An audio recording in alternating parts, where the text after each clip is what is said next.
Hey, what's up, guys? Thanks for joining me tonight. Blue Heron Bass Fishing. Hey, I just wanted to chat with you guys real briefly. I won't make this video super long. I'll try to keep it under 5 or 10 minutes. Just basically about the SLX DC versus the Shimano Curado DC. So two super common ones out there. If you're in the market for a DC reel, these are probably the two you're going to be looking at. There are some imports from Japan, some higher end ones and things like that, but these are kind of your bread and butter DC reels, the Curado and the SLX. So I've owned them both for a while. Currently, I want to say these things sell for around $225 for the SLX. The Curado is around $320, $315, somewhere around there. There's roughly an $80 price difference between the two reels, and you're probably wondering, is it worth dropping another 80 bucks on an already expensive $225 price point to get the Curado? So a couple things with them. I'm not going to spend much time on specs. You can compare those online. These Curado DCs, they have the micro module gearing that's supposed to make them smoother. They also have one additional bearing over the SLX DC, so they are actually a little bit smoother. Now, my day-to-day, I would say in terms of casting distance, they're very, very close. So casting distance, you're not losing much with any reel. You're not gaining much with either one of these. They're extremely close. I'd probably give the nod slightly to the Curado, but really, guys, it's super, super close here. But where the main difference to me comes in is actually using them day to day. So you can sling that lure out there plenty far with both of them. But what I prefer, and the reason I'm going to recommend, in my opinion, I do think it's worth the extra 70 or 80 bucks to go with the Curado, it's just the overall smoothness of it. So when you're reeling both of these in, or you're handling both of the reels, this one here just has a much more premium feel to the body. It's really hard to pick up in this one here. You can kind of see it has like a green tint to the handle. I'm not sure if they're doing the green anymore. Mine's a couple of years old. And just the gold on the tensioner knob.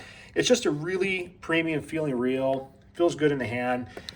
In terms of reeling it, whatever they do with those micro module gears, they definitely seem to help, because this thing is incredibly smooth.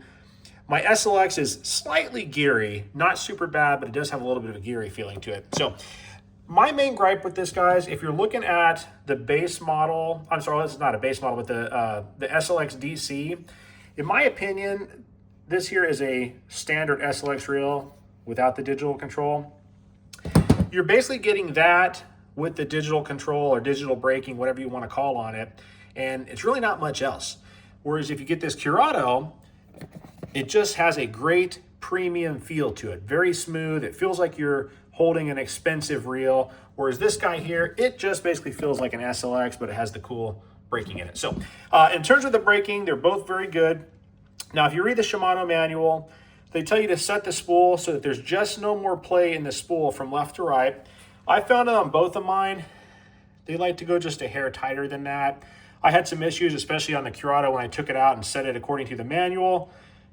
Wasn't too much fun. So I like to play mine just a little bit tighter than what Shimano recommends, but I keep it pretty close to that. I don't go overboard. Now, in terms of actually casting these, if you look online, you're going to see people on YouTube where they cast these things out there and they don't use any thumb, and the lure stops gently on the water, all that. You can do that, but in order to get it to where you don't have to thumb the spool on both of them, if you want to get to where you don't have to thumb the spool on both of these before that lure hits the water, you're going to have to tighten that tensioner down a little bit more. So you are going to be losing cast distance to do that. My recommendation, just tighten it to what Shimano says to do, maybe a little bit more if you're having issues with backlash, and then use your thumb to actually stop the lure before it hits the water, because that's where you're going to have the most issue, is that overrun when that lure hits the water and that spool continues to run on these. So kind of just watch that. But outside of that, really not a whole lot of issues with backlashing or anything. I have found, now I've actually used braid on the Curado the entire time I've had it. This one I've used some 20-pound fluoro, I think maybe 17-pound fluoro at one point, and braid. This reel, to me, it's significantly better with braid on it. It just seems to work a little bit better. Less fuss with it. Just seems to cast better, which, I mean, braid is always going to cast kind of better, but compared to other reels I've used both on, I would say that this, in my experience, it seems to favor braid. So, but anyways, they're both great reels.